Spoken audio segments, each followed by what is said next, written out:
This is Lead Time. Welcome to Lead Time. Tim Ahlman here. Jack Kalberg is he's away. He's off right now. And so I have the privilege of hanging out with a thought partner from afar for some time. Mark Brandt is in the house. He's been a child of God for 70 years and a husband for 50 years. Congratulations. And a father for 47 years. An ordained pastor in the Lutheran Church Missouri Synod for 45 years. That order of events fits chronologically with the priorities that he has sought to live out. He served congregations in northeastern Nebraska, the southwestern Michigan, before coming to Frankenmuth. There's a historic congregation there. Frankenmuth, Michigan.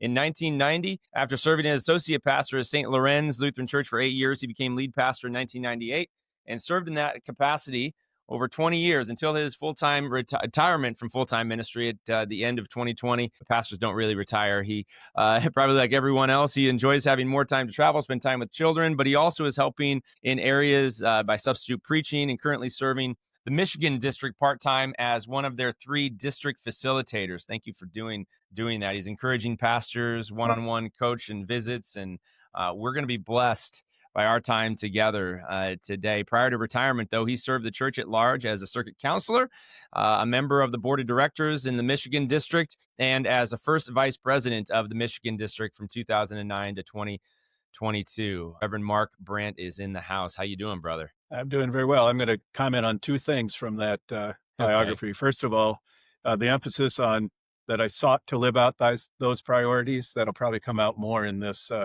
podcast, but none of us does that even close to perfectly. It's good to have the goal. Our wives can tell us whether or not or how well we're doing on that. The other thing is the name of the church is St. Lawrence. So it's just Lawrence, like it's pronounced just like the man's name. That's how people know if you're from here or not. So you can be a Frankenmuth native if you say it properly. Yeah. But St. Lawrence is well known and well respected. It just looks like Lorenz, but I've definitely heard of St. Lawrence as well. Now I know they're the same congregation. So before we get into that, you've written an awful lot. You have been a prolific writer, a devotional thought leader, and some of the work you sent to me really, really touched my spirit. You wrote a sermon titled "When Prayer Doesn't Work." We're going to be talking about a number of different things, but I think in this, let me set it up this way.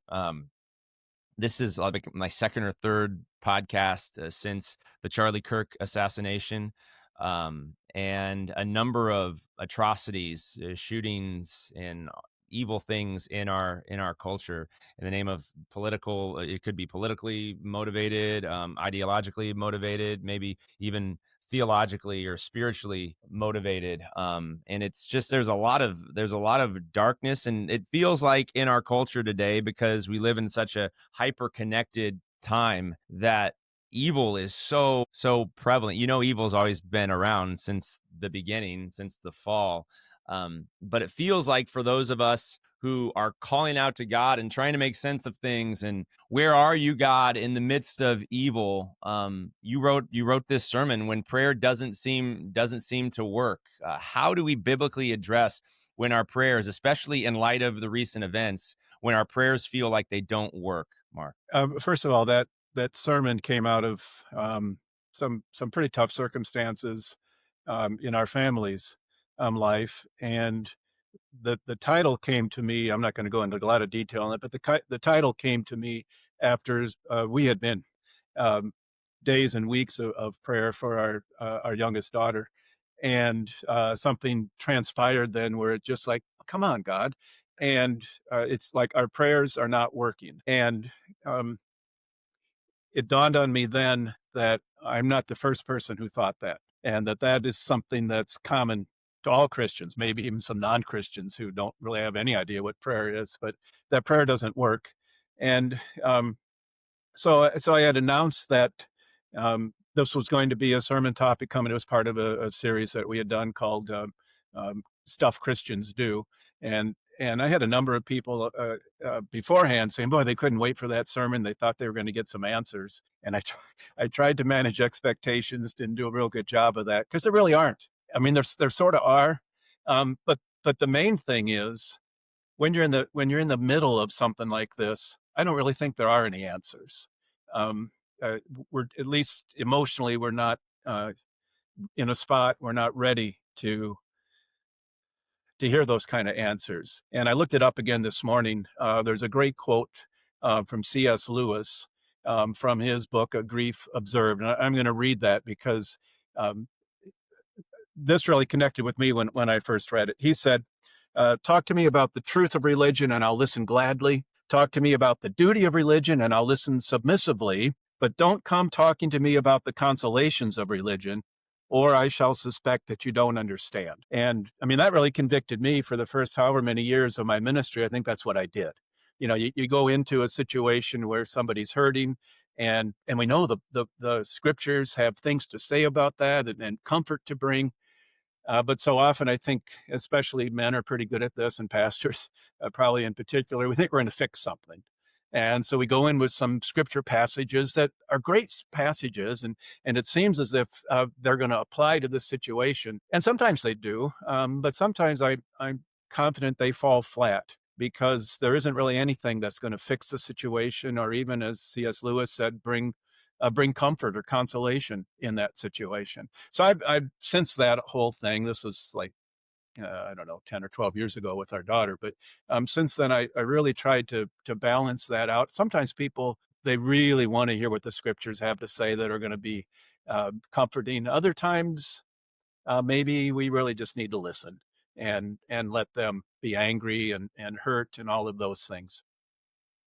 A conclusion that I came to from, and by the way, I just did a presentation on this at an Emeriti Pastors Conference that we hold twice every 2 years in Michigan. So this was a 1-hour presentation. So it's still pretty fresh in my mind. But one of the lessons that I think the Lord taught me and my wife through all of this is sometimes we maybe need to fear God's love more than we fear his wrath. As forgiven children of God, we know that this is not to negate anything with the law, but we know that we don't have to be afraid of God's wrath because of Jesus. But his love is something else. And this was one of the things, I'm getting around to answering your question, by the way. Great. That's great. This is one of the things that I think God intended when he allowed this circumstance to come into our lives, was to teach me, maybe as a pastor, but my wife and me as believers, some things that we hadn't really had in that perspective before. And one of them was the love of the Father, which of course we know, but the perspective that I don't think I'd really considered before then was what it cost God the Father to send Jesus. So I know at the seminary, we would have this debate. I think it was probably in Peeper somewhere. We'd have this debate, can God suffer? You know, the immutability of God. I was going to look that up again, and I didn't. But so we had that. To me, that's a debate that theologians are welcome to have. But there's no doubt in my mind that God the Father suffered right along with his Son, and maybe in some ways more than Jesus. Because would it not have been easier for the Father to have come himself rather than to watch his Son suffer the way he did? So one of the ways that I put that is that the Father didn't command Jesus to come as much as he allowed it. Now you can massage that, of course, but I kind of picture, this is humanly speaking, but I kind of picture Jesus and the pre-incarnate Son of God kind of arguing with the Father, saying, let me go. And the Father saying, no, I can't bear to watch you suffer. I'm going to go myself. And finally, Jesus wins out. Again, this is just from this is humanizing what happened in eternity. But finally, Jesus won out, and the Father said, okay, then you can go. That also kind of emphasized for me the love that Jesus has, which of course we know, but who wouldn't? A parent. I mean, you know this, Tim, from your own children. When your kids are suffering, we would gladly trade places with them, but of course we can't. But Jesus could, and he did. Because of how much he loves us. But so then back to the idea that there's something to be concerned about with the love that God has for us. We ended up, my wife and I, when our daughter was 7 years old, we had to sign off on a major surgery for her that we knew was going to change her life, was going to cause incredible pain during the recovery. And for a long time, the thought kept coming back to me, we did that to her. And finally, and I mean, intellectually, I knew this, but finally, I think emotionally, I was able to accept the fact that we didn't do it to her, we did it for her, and we did it to help her. But the pain that we put her through was really to save her life. How often does God, out of his love, put us through pain um, to save our lives in one way or another, or maybe to teach us something? So the idea of prayer doesn't work, I mean, obviously is a incorrect statement. Um, Said just to kind of capture people's attention and to try to put ourselves in a similar situation as they. But sometimes we say, well, prayer doesn't work because you didn't have enough faith. You can even find some statements of Jesus that would seem to say that. Or prayer doesn't work because we have unrealistic expectations, like the little boy who turns in a test paper on Michigan politics and prays, God, please make Detroit the capital of Michigan. Well, no, that's unrealistic. But that's not the main reason or the only reason prayer doesn't work. It's because God works prayer for his means, his goals, not ours. And so the way I say it sometimes is we think prayer works when we get what we want. Really, prayer works when God gets what he wants. And what does he want? Well, he tells us in 1 Timothy, um, uh, he wants all people to be saved and come to the knowledge of the truth. And so how can he use prayer, answered the way that we would like it to be or not? How can he use prayer to bring about that end? And if we can look at it from that that direction, and again, you can't go into this when somebody's in the middle of it, but if you talk about it when we're not in the middle of it, like we're doing right now, maybe that can help us a little bit to increase our trust in God and our understanding of how much he really does love us, and would only do what helps us, even if it causes some discomfort and pain. Well, this There's can your only, sermon. that's so good. That's so good. This can only happen by faith. No, there's Yes. no other mechanism that gets us to this point outside of faith. Faith is what inspired the Holy Spirit to lead the Apostle Paul to pen the well-known words in Romans 5, I rejoice in my suffering. Like, this is counterintuitive. Only faith can produce rejoicing in Yep. my suffering, because he sees what comes on the other side of suffering. Exactly right. It produces more perseverance and character, and hope is grounded. There has to be, for us as human beings who are finite, fallen, broken, feeble, frail, prone toward evil deeds, even ourselves, unbelief, right? Seated with unbelief, listening to the lies of the evil one, we're prone to do this. Faith, by the Spirit's power, is what moves us beyond. It moves us, one, backwards to Christ and the cross, what Christ has accomplished there.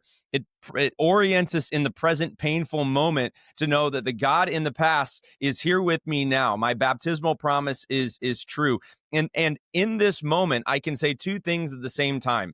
This is really, really hard. I'd rather not be here. Parent with a kid suffering. I'd rather not watch the pain and suffering of others. I'd rather not be here. And I know it's not but, it's also an and. This is produced by faith. And I know a better day is coming. I will, one of my favorite passages, I will rejoice in the land of the living. This is Psalm 27. I believe that I shall look upon the goodness of the Lord in the land of the living. It's Psalm 27, verse 13. And the psalmist, this is why the Psalms, Job, are so good, because it's the and that comes on the other side. I can be really, really frustrated and even direct some of that frustration to God, because I know he's sovereign. I know he's in control. I know he loves me. I know his nature. And this is really, really hard. And I know he's good. So with that, you combine two words that are fascinating. We should fear and love God. Like I get that in the catechism, right? We should fear and love God. But you said we should fear God's love. I've never heard that phrase. Could you just double down on that phrase, what you mean? Because I think a lot of us with a Lutheran mind, a catechetical mind, are like, I have never heard that we should fear God's love. What do you say to that, Mark? Go deeper there. Yeah, and maybe it's a different type of fear. I mean, it's not like we're afraid he's going to hurt us. Yeah. But we can be afraid, and not in a terrified way, but just know that what God wants for us is always for what's best for us, and sometimes to get there is going to cause some discomfort, some pain in our lives. So it takes faith to trust God, first of all, but when he leads us through these dark valleys and brings us safely through on the other side, then we're able to trust him even more. And that's what he wants, of course, is for us to trust him because that's best for us. And that also is shown in lives that are lived to his glory and maybe can affect other people in a positive way as well. But out of love for us as well as love for others, he sometimes sends things into our lives that we would never, ever, ever choose to go through. But then when we're on the other side of it, we say, okay, now I get it. That doesn't always happen either, of course, but sometimes we could say, now I get it, or thank you, Lord. I'll have another, but just not right away, please, because I want a little time to build up some of those emotional reserves again. Yeah, that's good. I coach high school football, and there are a lot of things about football that are not fun. Honestly, there's an element of suffering. You've consciously put yourself in a place of potential suffering. There's risk, there's team. That I think football is the best sport.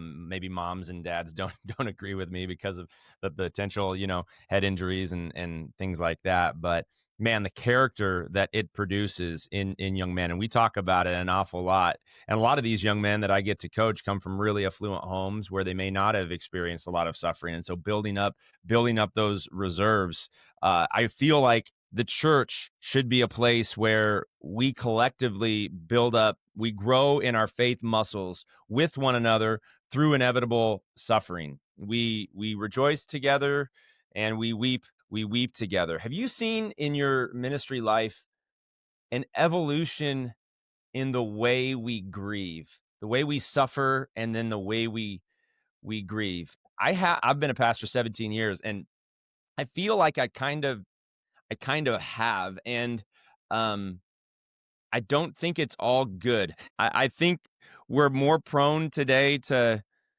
stuff it. I don't know that tears. I don't know that we're comfortable being vulnerable and crying with one another when pain inevitably comes. It feels like we're more numb. And there are some external factors that I base this on. A lot of our funerals are later so that family can get there and things. And more cremation today. We don't need to go into that, but fewer wakes and processionals to the grave site than I had initially. Like the grieving process right now is different in America in general. And I would say some of those kind of tendencies, cultural tendencies, have even influenced the church. So yeah, any insights there, Mark, as you've seen grief evolve? Quoting a wise man named Tim Ahlman, there's a difference between ministry in Phoenix and ministry in the Midwest, perhaps, because when you were asking that question, I was going to go the other direction. I have seen anyway. I don't know if this is a trend or what, but I have seen where people can be more open about their grief and it can be more accepted. I certainly grew tremendously in my faith watching how people faced and approaching death as well as grieving, not as those without hope, but as others do, but grieving, I think very openly and very appropriately.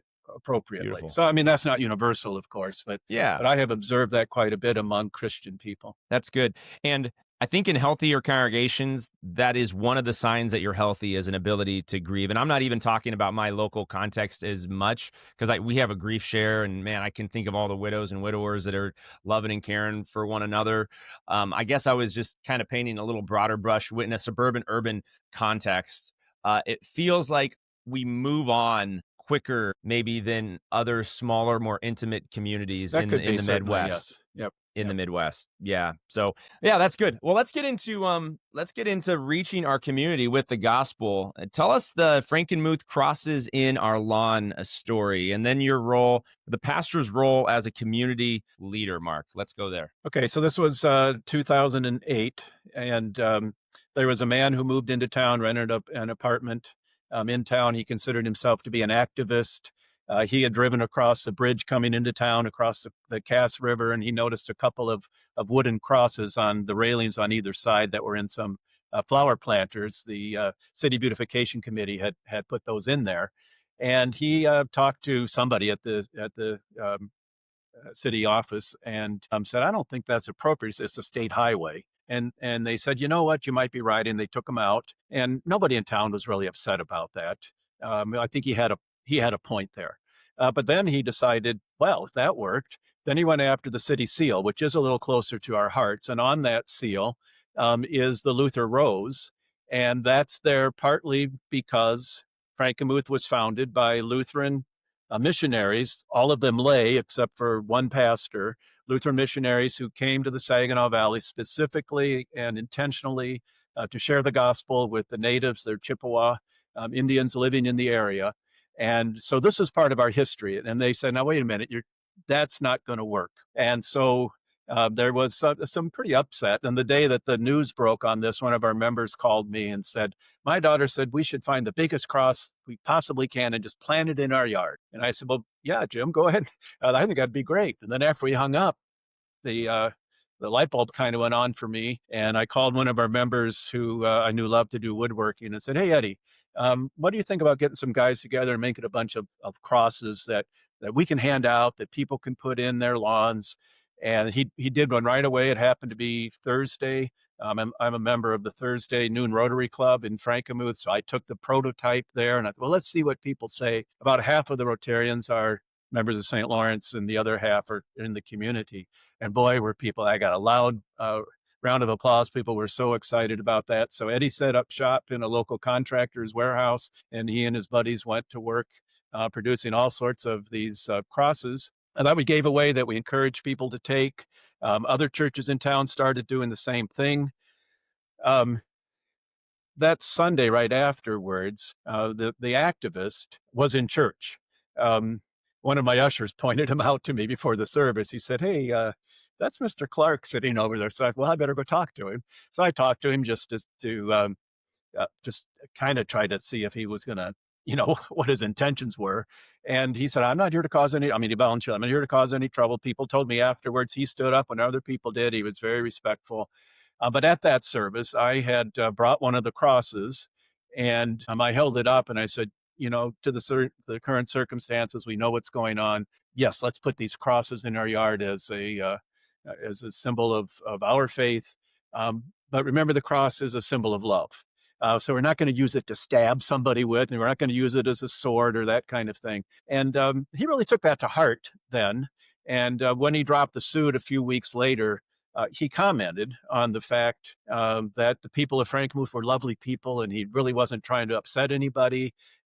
He commended me for being an example of faith, which I thought was, we had several conversations. So I talked to him a couple times in person and a few times on the phone. Just for various reasons. Kind of the two things in conclusion. One, there was a city council meeting where they were going to decide what to do. And there were a number of people came up from Detroit, from the Michigan Atheist Association. I don't remember the exact name, but those are some really nasty people. I had contact with them in an earlier situation. We were going to be on a TV show together to debate a kind of an issue. And I tried to talk to them in the room beforehand, and they did. Boy, talk about cold and heartless and harsh. And anyway, so they were at this same meeting. And right away they said, and this is, of course, their trump card right away, we could bring a lawsuit against the city of Frankenmuth. That cost you $50,000 to defend that. And one of our community members, happened to be a St. Lawrence member, stood up and said, 50,000, we could raise that tonight before we ever leave. So that shut them up pretty quick. And then the second one was, there was another Lutheran church in town. It was Wisconsin Synod, and their pastor was there. And he kind of thanked them sarcastically for bringing this and said, if Billy Graham was coming to town and we said, let's put a bunch of crosses in the lawn to welcome, and we maybe get a dozen or so. Pastor Ayler said, if I preach 10 sermons saying, come on, people, let's show our Christian faith, put crosses in the lawns, and maybe 2 or 3 would go up. But look what happens when it's threatened. And 1,500 crosses is what he said. And I think that was a pretty accurate number. The second thing is, and I just found this out a couple weeks ago, there's a retired Baptist pastor in Texas that heard about the Frankenmuth story. I figured this happened all over the place. I thought, well, they would know exactly how many crosses are going to go up. There's no surprise here. But apparently it wasn't happening everywhere. He found out about this, and a couple of years ago, he started a cross ministry. Went through various evolutions, but he showed up in Frankenmuth. I didn't get to see him, but he talked to Eddie, the guy that was responsible for building the crosses. And this pastor drives around the country pulling a trailer full of lawn crosses like that, and he's got his telephone number on the trailer and says, if you want a free cross, call me, I'll pull over. And he's had the opportunity to pray with, he says, up to 5,000 people. He actually went and prayed. He was parked in Eddie's driveway, and the neighbor across the street called and said, I'd like one of your crosses. So he was able to go over there and to pray with her. And if she had been a Christian before, that was kind of iffy, but of course he's Baptist, so he prayed a believer's prayer with her, and those kinds of things. But so that whole thing with the crosses has proven to be, and you still see those crosses today. Not nearly as many. They get old. They're made out of wood. Some people have replaced them. So I guess that was maybe a time where I did take some leadership. So back to the second part of your question, I don't know that if maybe it's okay to aspire to be a leader in the community, but if you try too hard, I think just the opposite is going to happen. So better to be involved in the community, to be present. And then if a leadership opportunity presents itself, we'll jump on it. And that was the case here. I didn't do this thinking, I should be a leader. But in Frankenmuth, most of the pastors are considered community leaders. So again, we have a different context. But so to take a leadership role in this situation really just seemed like something that should happen. And fortunately, people really resonated with that. We had neighboring communities. A couple of them are fierce football rivals with Frankenmuth High School. But boy, did they band together with this. The other churches in town all started, they would help themselves to crosses that we had put in our church parking lot because we said, please do. But they also made some own and made some of their own, distributed them to their members. Pastors need to be open to what they can do in their community as best we can. And sometimes we're nervous about that, but I don't think we need to be. Yeah, that's good. There is I don't know if it's a tightrope tension that pastors, especially since COVID, have walked as it relates to what do we talk about in the public discourse. We want to be there to. So I mentioned the Charlie Kirk. I did a video on the Charlie Kirk shooting because I knew a lot of our members were grieving his assassination, and he was from Phoenix. So in my context here, it was even more appropriate to definitely address it on a Sunday and have a time of prayer and things like that for Erica and his children and for all who are hurting. But it's been a strange. It almost felt like we were in a dream with the whole COVID thing. And do we trust government? Do people in leadership positions have our best interests at heart? And if you don't know anything about Phoenix and kind of Arizona in particular, and then the suburbs of Phoenix are politically different than obviously inner city Phoenix. Majority of people in my congregation voted for Donald Trump. And so my word is don't put anybody above Christ as our savior. And, we can have some political fervor on that side. And so we're kind of balancing them back to Christ as king rather than any sort of leader being our ultimate hope. But then there are things, the culture wars that are going on right now as it relates to gender and abortion and things that the Bible is very clear about. And we need to speak of these things in love because I love your story, because who belongs in church? All sinners, and chief of sinner here, right? So we're a place that is open to all people, regardless of political affiliation or religious affiliation for that matter. We want all people to hear and believe the good news of the gospel, to deliver the word and the sacraments consistently. And so that's my ultimate focus. But then sometimes I'm like, I have to say, and maybe I don't always have to say something, but I feel like, especially with some more recent current results, I have to say something about this. To not say something about it and bring the hope of who Jesus is and how he meets us in our suffering would be negligent in my pastoral responsibility. But then I end up getting people even within the Lutheran Church Missouri Synod who are disappointed with me because of my podcast and stuff like that. I'm kind of a public figure, I guess, a little bit, and so it's just I guess I'm confessing, I'm lamenting. It's a complex time to be a leader in a conservative confessional denomination like the Lutheran Church Missouri Synod. And I don't do ministry in a vacuum. I'm connected to all of the narratives that are spiraling in the not just the LCMS, but in our political, politically charged landscape.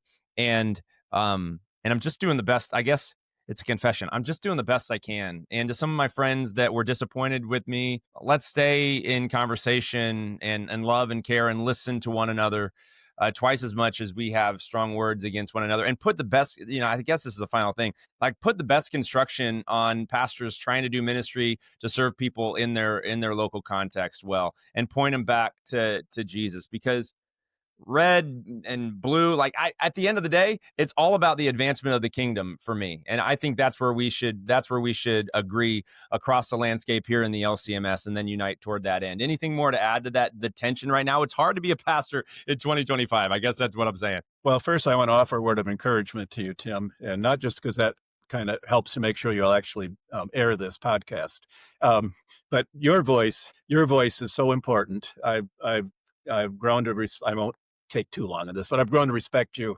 immensely. I've listened to most of your podcasts ever since I started listening back with the Concordia Ann Arbor debacle. You are an important voice in the Synod. I know not everybody appreciates that, but you might be surprised. I mean, even an old guy like me appreciates that very, very much. And I know a lot of other people do as well. So please don't be discouraged. And I know you're not. You're just voicing the same kind of thing that pastors experience in to one dimension or one degree or another. I do believe I retired 5 years ago, and I miss the parish in a lot of ways, but there's other ways not at all. And this is one of them, because it is such a complicated time to be a pastor, no question about it. Yeah, thank you. Hey, let's and right back at you. Thanks for the encouragement, and for your voice and your leadership in your community. I remember the Frankenmuth story, crosses in our lawn story. So to get it directly from one of the leaders in that movement back in the day is a true joy. So let's get into, you have some time to look back now at pastoral ministry. What are 3 of the top biggest temptations that you feel like pastors face? And it's not just in this time, but just across time. Things that haven't changed as it relates to being a pastor. What are some of those biggest temptations, Mark? I'm going to give you the number one right away. I've developed a presentation called Shepherding Your Flock, Mistakes Ministers Make. I actually did a breakout at the Phoenix Best Practices this past year. Kind of as an aside on that, 2 hours after I got home, so I flew home, drove home in some very nasty weather, about an hour and a half from the Detroit airport. 2 hours after I got home, I woke up with a heart attack.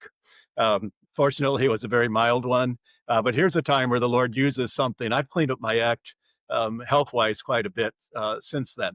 But anyway, so again, and I just did this presentation last month at Best Practices Heartland, which was held here in Frankenmuth. And I really try to zero in on the biggest temptation that pastors face is the temptation to forget why we became pastors in the first place. And if you ever want to spend, I learned this the hard way, because the first time I did this presentation, I said, there weren't that many there. Let's just go around the room and tell me about your journey to become a pastor. It took the whole hour.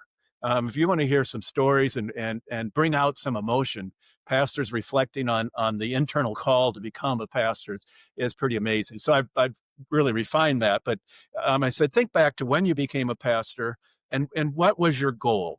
And then I try to direct them. And finally, the word that I come up with is, I want to serve. I want to serve. And I think that encompasses so many things. I think our biggest temptation is to forget why we became pastors in the first place, because it's so easy for us to decide maybe we've earned being served instead of serving.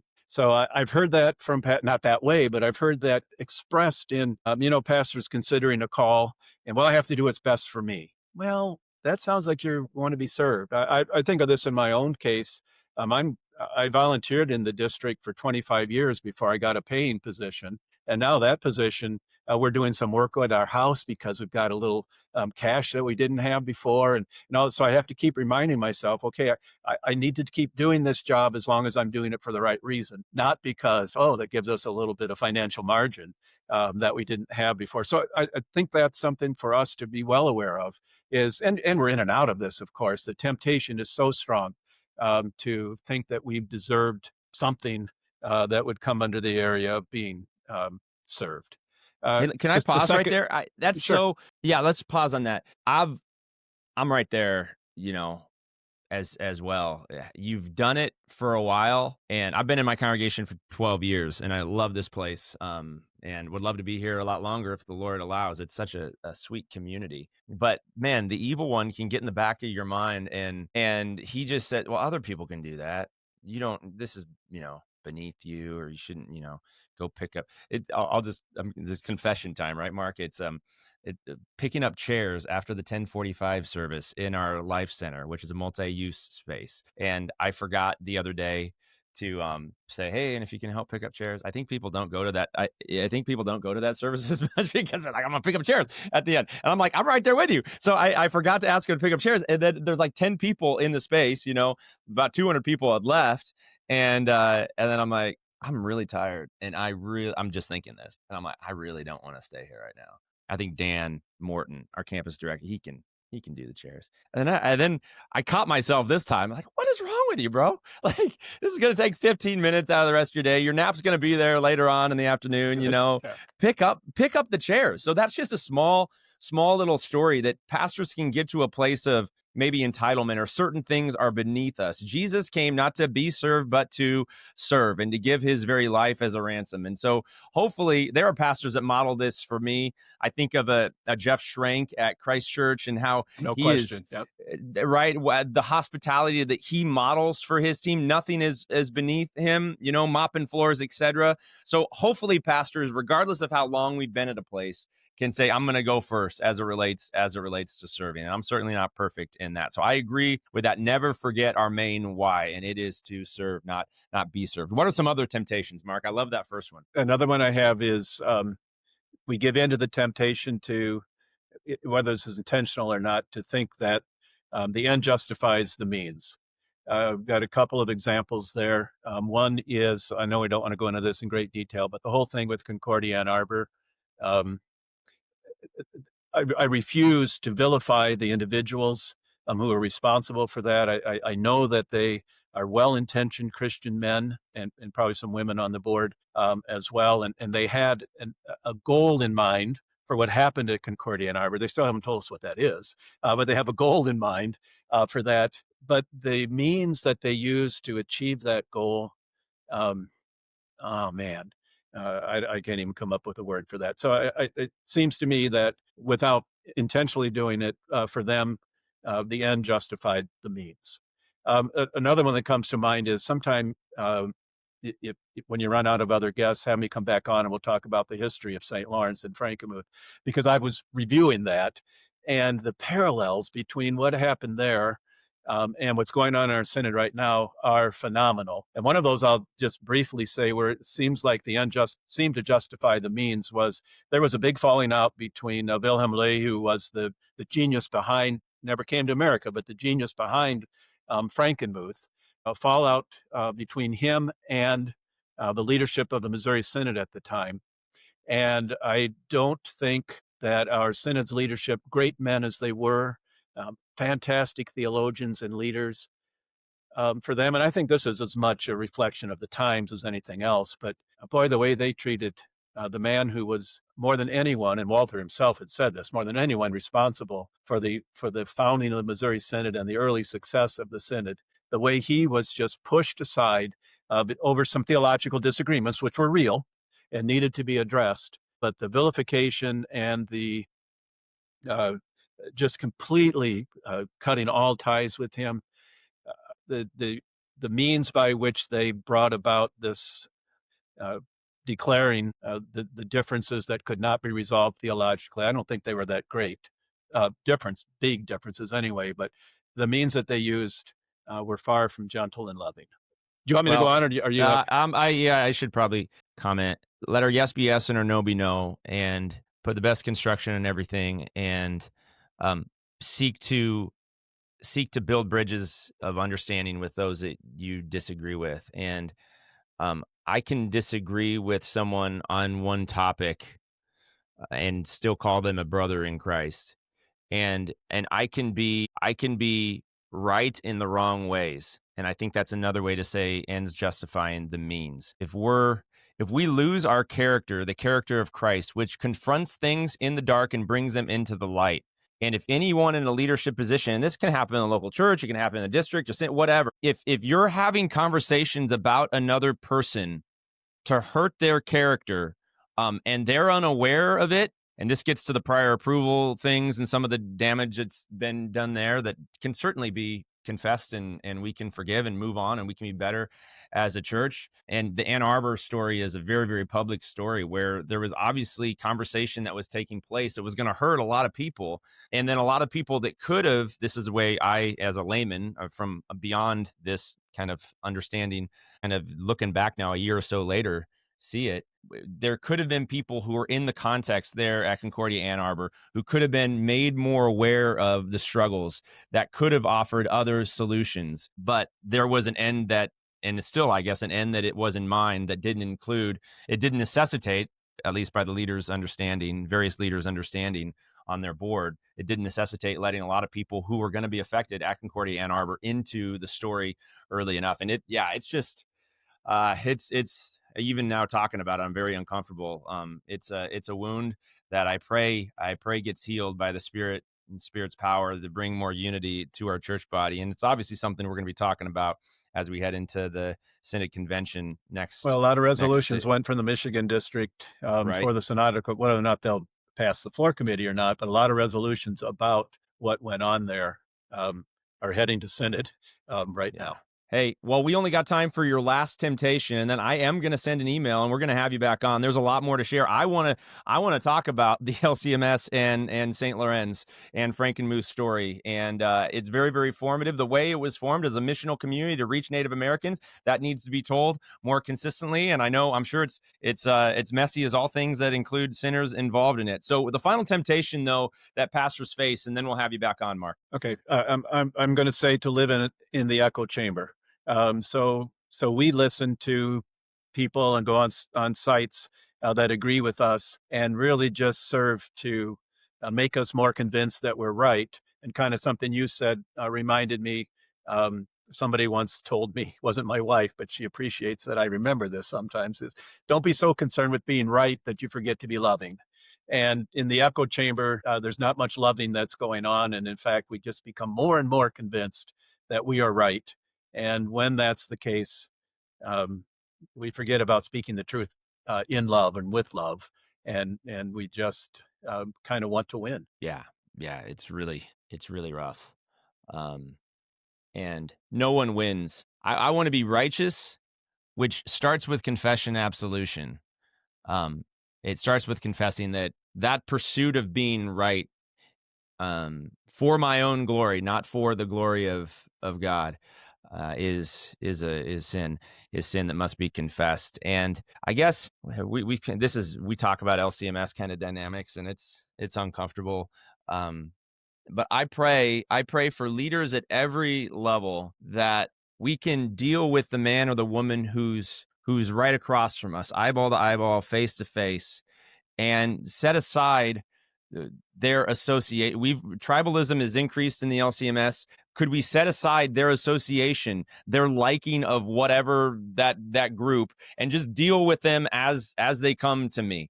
I have heard that sometimes there are leaders who say, and this isn't to President Harrison or anything like that, but different pockets of our synod. I'm praying for President Harrison big time, and I know he has big responsibility to try and figure this out. And I want to be a thought partner in trying to figure this out. But people, and this is to prior approval, if you've associated with that group, even if you've not even like said anything in associate, then that could move you off of a respective list or lead pressure to come that I don't know if you want to like. This is, think about, okay, I'm going to get going here. Think about how Jesus interacted with the disciples. Like if Jesus couldn't associate with people who had some faulty beliefs and ideas, Jesus couldn't have done discipleship with the 12 who are going to abandon and deny and betray him, right? So could we grow in our churchmanship, our Christ likeness, and deal with people as they are and recognize, as I am, a broken, fallen, feeble, frail sinner in need of mercy and grace? And I guess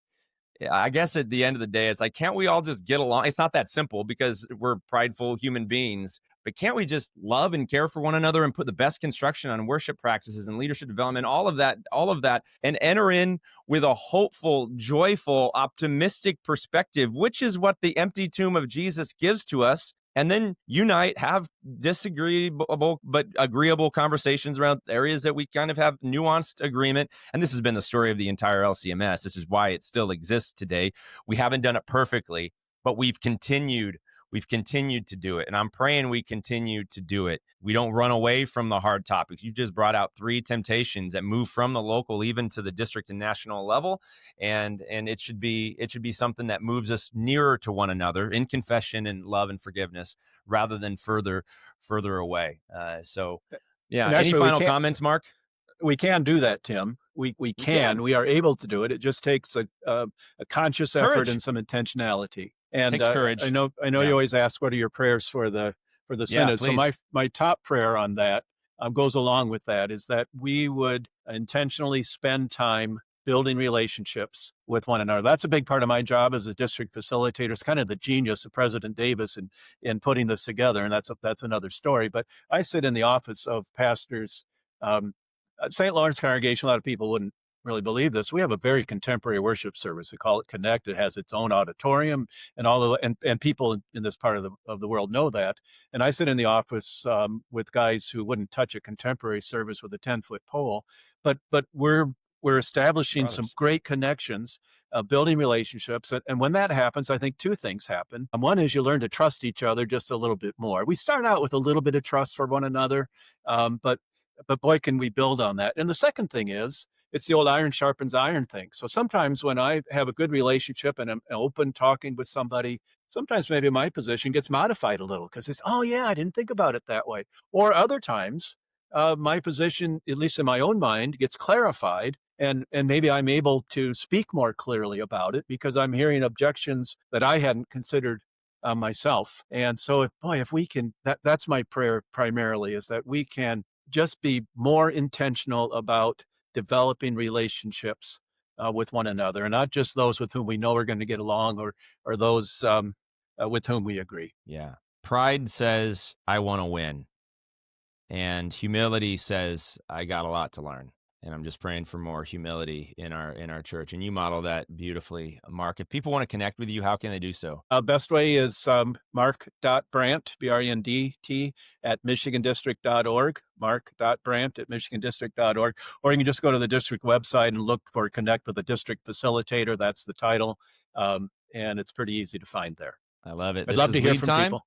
Yep. Amen. This is Lead Time. Like, subscribe, comment, wherever it is you take this in, YouTube or Spotify, iTunes, and we will continue to have weekly conversations with leaders within the LCMS, talking about beautiful things and areas of growth as we kind of close it down today. This is a beautiful, beautiful opportunity for me, Mark. I honor you. Thank you for your leadership in the church, your leadership from your home as your primary vocation as husband and father, and then out into the wider church. Keep running, my brother.